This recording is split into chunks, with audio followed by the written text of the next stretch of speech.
I will definitely beat you up this hill if we were to race. No way. No way. You're on crutches. There's no way you're going to beat me up the hill. No. I got it. Ready?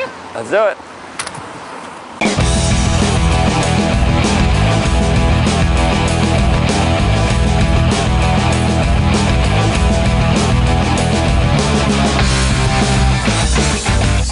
Go.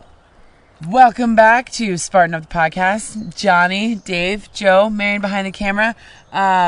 Today we talked to Amelia Boone, a beautiful woman who just is brilliant and a great lawyer and great, amazing, elite athlete and has somehow found a way to just jug it all. She just figures out how to do it all. So let's listen to her and see how we all can do it all. Awesome. I like that you just invented the word Let's jug. do it all. She jugs it all. Jug. It's not a juggle, it's a jug. You'll see. Yeah, here in the woods we abbreviate. So let's jug it all. Okay. All right, we are here in San Francisco with Amelia Boone for Spartan Up Podcast. I caught her running up and down. I'm going to show you this hill she runs up and down. She is amazing. And when we first met, where'd you live? I was living in Chicago when we first met. We met up in Vermont. I remember I came up to Pittsfield.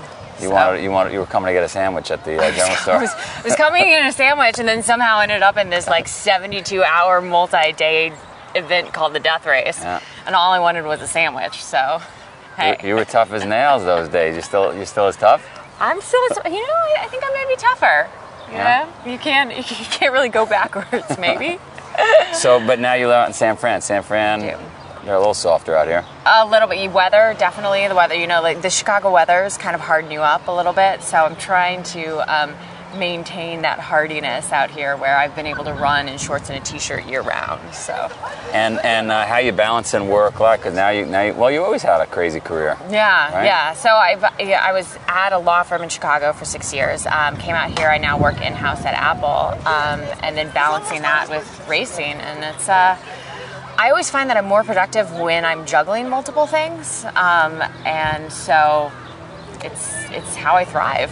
You know what? Somebody said to me once, you want to get something done, give it to a busy person. Exactly. Right? Mm-hmm. Because even if you look in a restaurant, when it's slow, no one knows what to do. When it's busy, it just hums, right? Yeah. So, I think it's almost like automatic at times. Yeah, you get on autopilot. So the big thing about this podcast is trying to dive into where motivation comes from, where that get it done attitude comes from, because most people don't get it done. Most people are emailing us and saying, hey, where do you guys get that motivation from? They can't get started. You're obviously super motivated, right? You went to a great school, you got it done, you got into a great law firm, now you're at Apple. Like, where does that come from?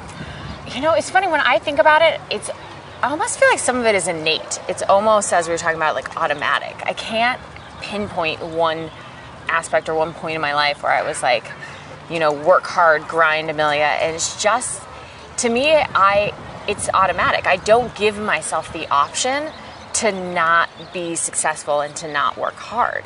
It's something to me that when you have successful habits, when you really make a push to be successful, it's like an everyday thing, like brushing your teeth. You wake up, you do it. You don't think twice about it. You don't debate whether or not you're going to brush your teeth. You just do it. So for me, that's kind of what I do. And so that's interesting. Walk us through a day in the life of Amelia. You wake up probably, 4 a.m. or something? Yeah, I actually do. I wake up at like 4:07 is my alarm. Right. Not 4:06. No. It has to be an odd number. And I get up and I'm typically out on the trails running, by 5 a.m. Nice. So 53 minutes from the time you wake up. Well, there's a little bit of commute in there, a little bit of stumbling around, a little bit of, like getting something to eat and getting ready. But yeah, so out on the trails for a bit, and then I'm shower at work by 7:30, 8 a.m., do the day, sometimes train in the evening, and get up and do it all over again. So when that alarm goes off at 4:07, because almost everybody listening has an alarm that they, right? Do you want to hit snooze? Like, what goes on in your head? Never. No. No way. There's not even a snooze button on your alarm No, clock. I don't think I've ever hit snooze once before in my life. I just don't. Typically, I actually wake up before my alarm. I'll wake up like a few minutes before it goes off. I think when you just like get into that automatic, like that rhythm, and it's just non-negotiable. I just do it.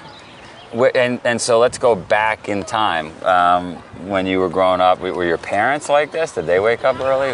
No, actually, it's funny. My parents were always, I think they kind of sensed that I was kind of that type A perfectionist go-getter. So they actually kind of like tempered me and be like, Amelia, it's okay if you get a C. Like, it's really okay if you aren't at the top of your class. Like, you don't have to be the best at everything.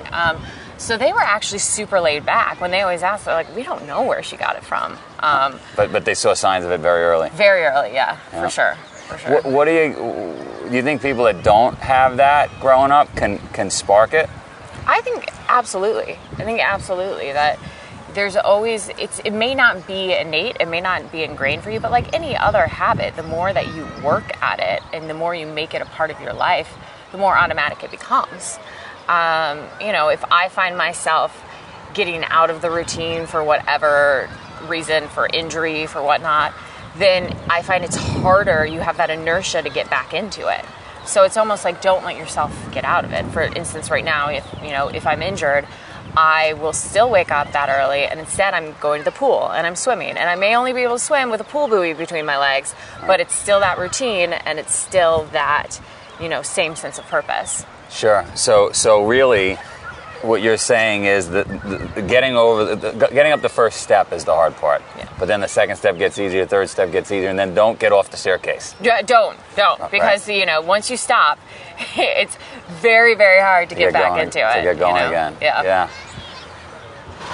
Want to go for a run? Should we go for a run? Why don't we race each other up that hill? I got it. Okay. You want to do that? Yeah.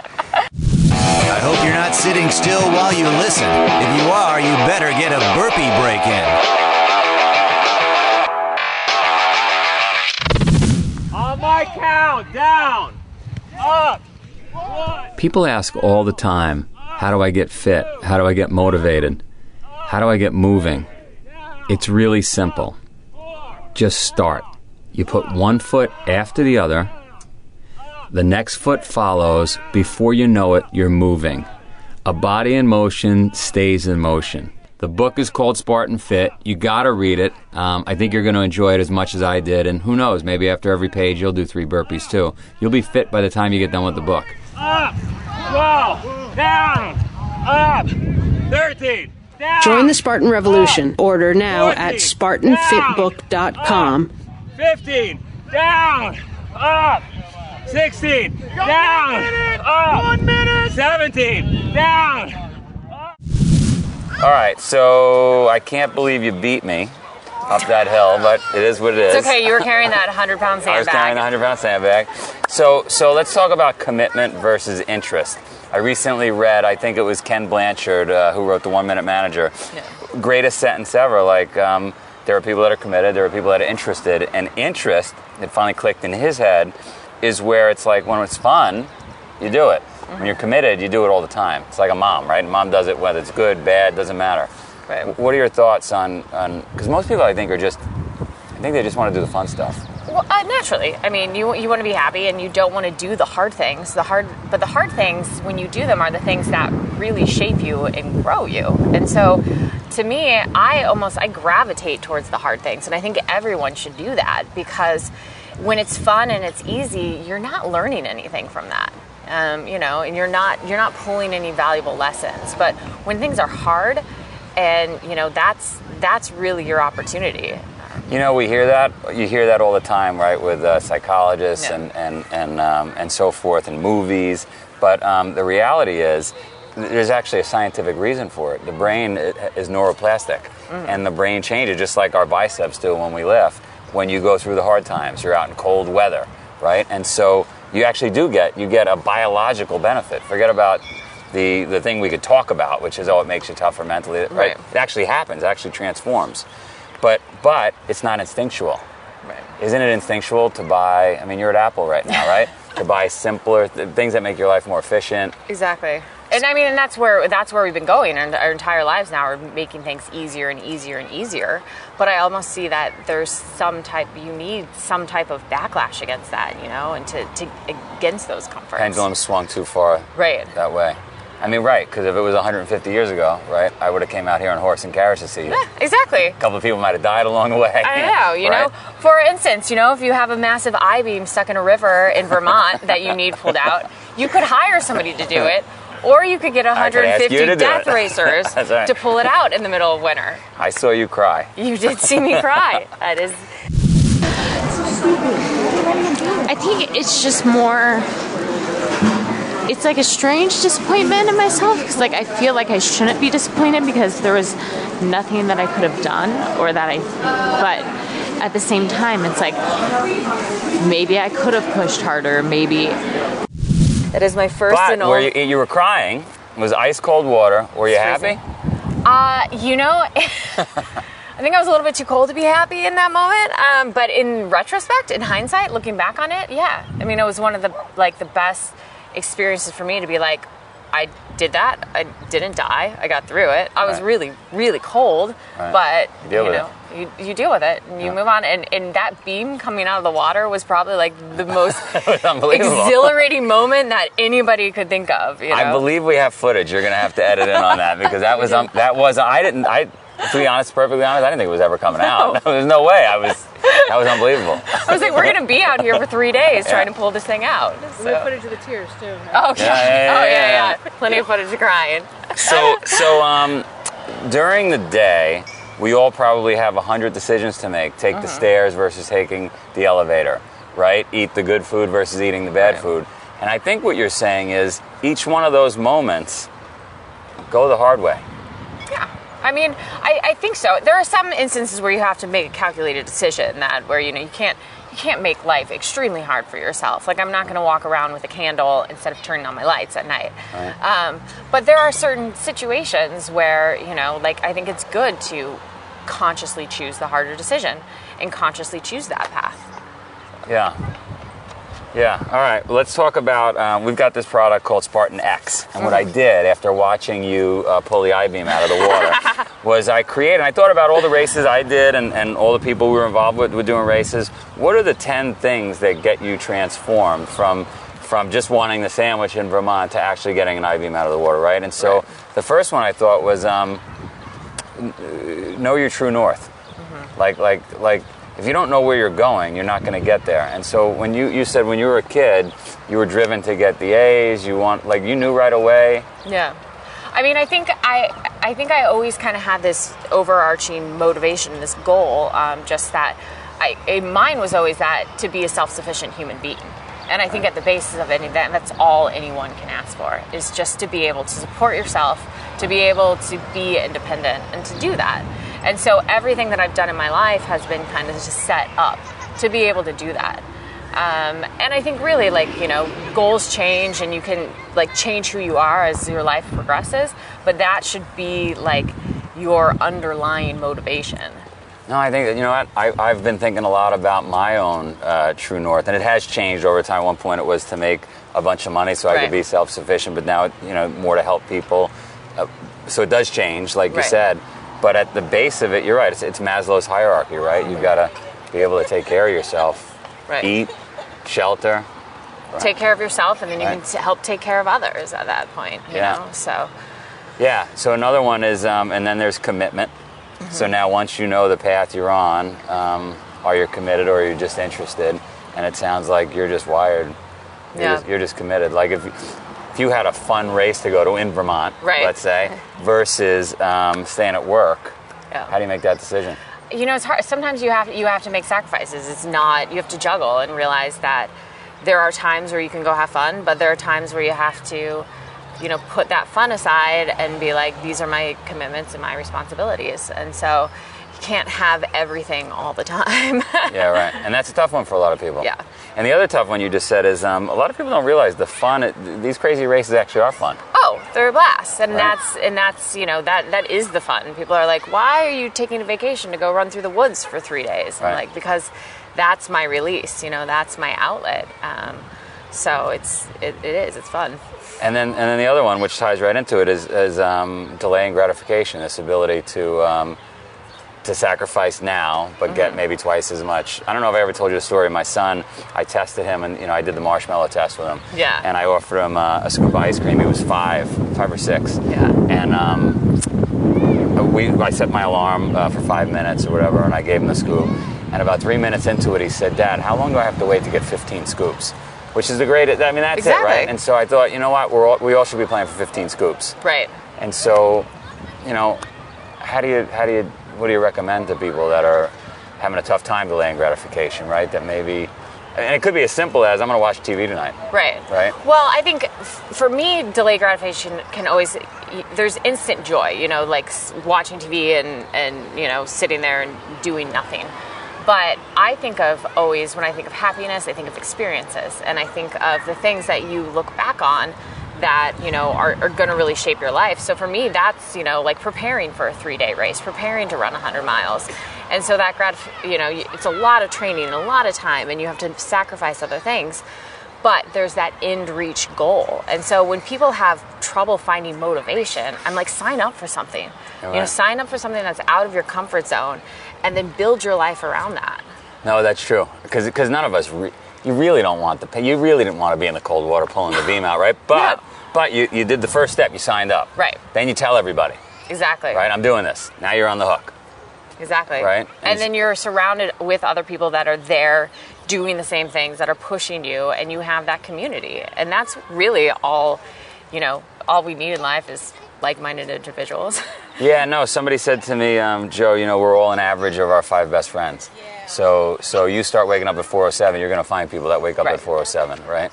And I think it's very important to build your community around people that are like-minded, So I don't go out and party late at night, like I did in college, because I get up early in the morning. But I've, in a running community, things where everyone else is doing the same things. Right. So it almost becomes natural, And normal. Right. And we do brunch after our runs instead of late nights, things like that. Yeah. So big ones are, you got to wake up at 4:07 a.m. every morning. Every morning. Right? You got to choose the hard way. Yep. Hang out with like-minded people. Mm-hmm. And don't sit and watch TV and eat bonbons. Right? It's simple. Simple. Keys to life. It's pretty simple. Exactly, Go swim in a cold river in Vermont. That's it. That's all you need. What's your favorite exercise? If you couldn't do anything else, what would you be doing? Is burpee the only acceptable answer? No. You could do anything you want. Anything you want.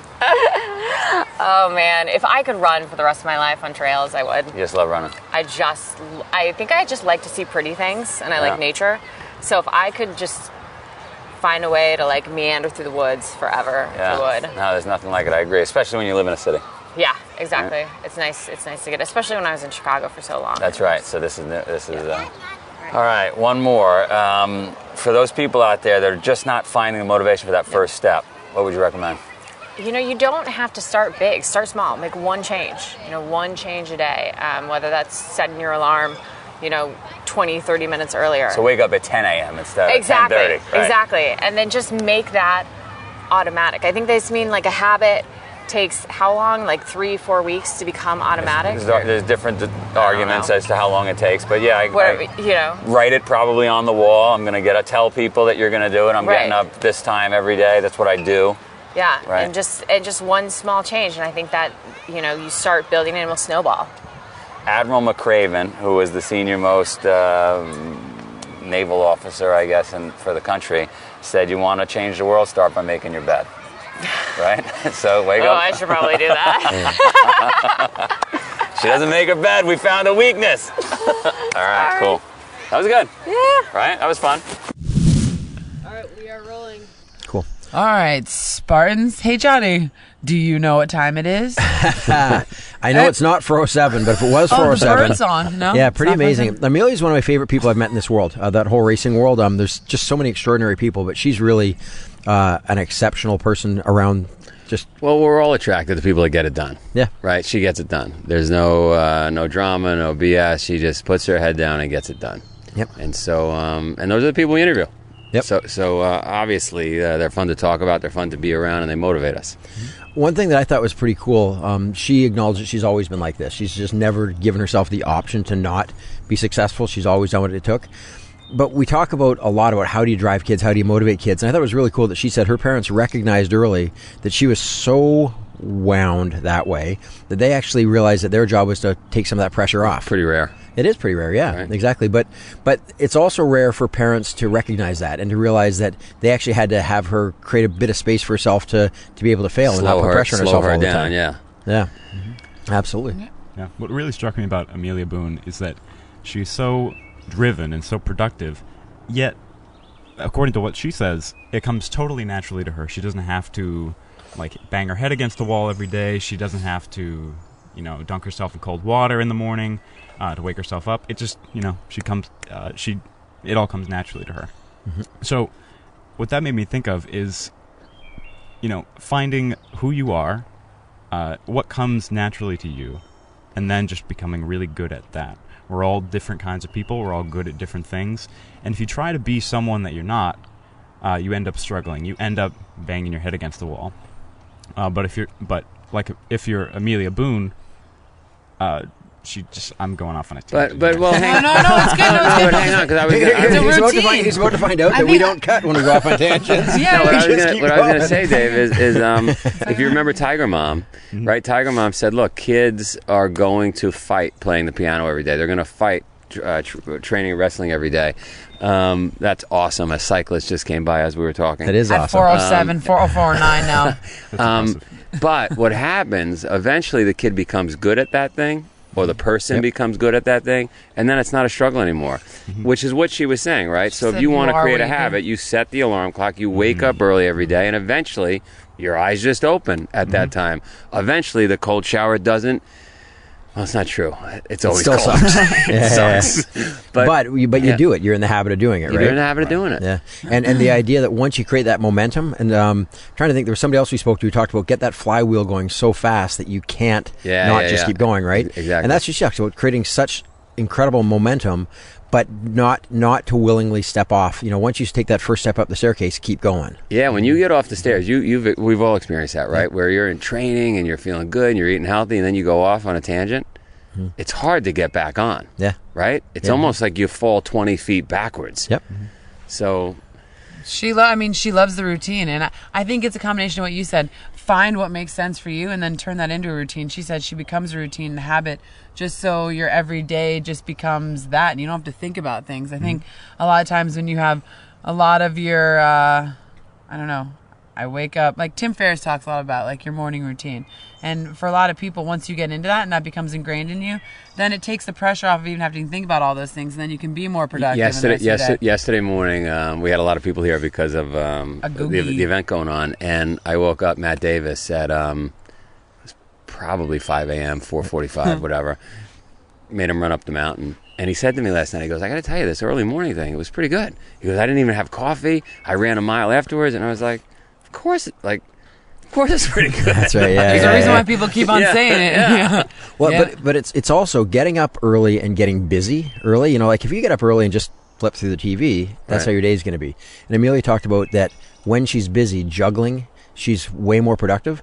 And I found that with my coaching clients that if they're not busy, it's really hard to get them doing stuff. I'd much rather take that person who says, I don't know how to fit more into my day. Well, I can help you do that. Johnny, we own the general store, right? Yeah. And it's slow a lot of the times because this is not a populated area. If you go in there when it's slow, you can't get anything done. Yeah. You go in there when it's busy, it's easy to get stuff done. Absolutely. And so you want something done, give it to a busy person. Yeah. Right? 100%. Yeah. With that. Hey, we're awfully busy here doing these podcasts. Yeah. We know you're busy, so when you have time, go to SpartanUpPodcast.com. You'll find us on YouTube. You'll find us on iTunes. Subscribe to both. We got lots of incredible interviews. Come out and run with us 4-7 in the morning. Right? Yeah. Listen, 8:30 a.m. here. It might as well be 2 in the afternoon. That's right.